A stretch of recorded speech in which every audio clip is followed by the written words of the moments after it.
Okay, here we're visiting the Wright Flyer here at the Outer Banks in North Carolina. And one of the major innovations that allowed this airplane to be the first powered flight was the internal combustion engine, the little gasoline engine that powered it. And here is quite fascinating. A very, very simple design. Let's take a look at this illustration over here.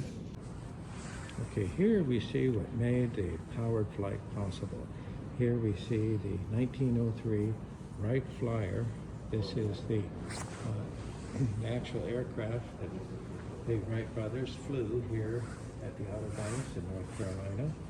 And here we have the engine, which made it, of course, a powered flight. Let's take a look at this just for a moment. Now, this engine actually had an aluminum crankcase.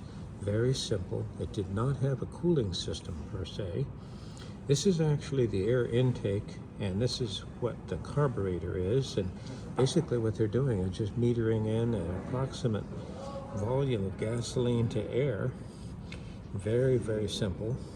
The intake manifold is this top section of the engine. These are actually the intake valves, and they're actually opened by pressure differential between the cylinder and the intake manifold on the intake stroke. And this is the exhaust valve. This is actuated by a camshaft, very simple, and this would be the exhaust manifold. So I'm sure this was a very noisy engine. And here we see the spark plugs. And I guess here's actually the spark plug wire, which is just a strip of metal. Very simple. Weighed only 170 pounds. Produced about 12 horsepower. So here's a nice illustration, and we actually have a model over here to our left. And this is the original crankcase. As you can see, it's somewhat sectioned, and then they're using obviously a possible plastic material there to make up the parts that they're missing. So we see the individual pistons, connecting rods, crankshaft. No cooling system per se. And there we see the top of the intake manifold, a little air intake, and a little metering for gasoline. So quite fascinating. Very noisy, I'm sure.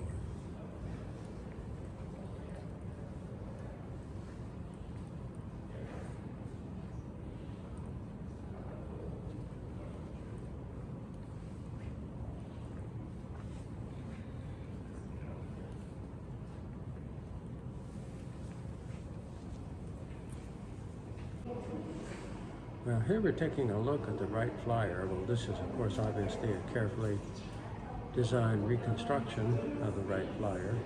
It only flew four times before it crashed, but it certainly proved the concept of powered flight. You'll notice that it takes off on a rail to really reduce that friction. And, of course, obviously landing, it's going to land there on the sand. The airplane had I guess I want to say kind of a conventional wing, but it was, of course, obviously a contour and flat.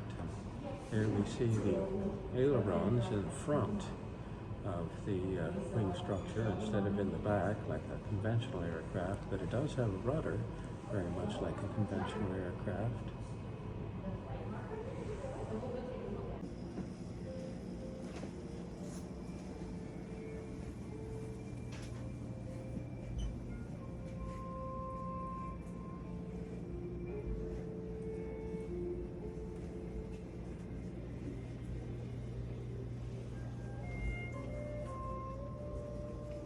Trying to decide what you're going to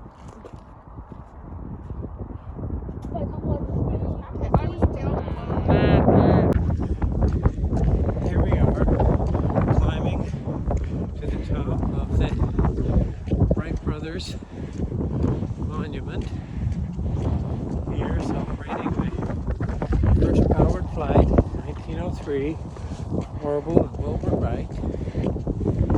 It's a cool day, February.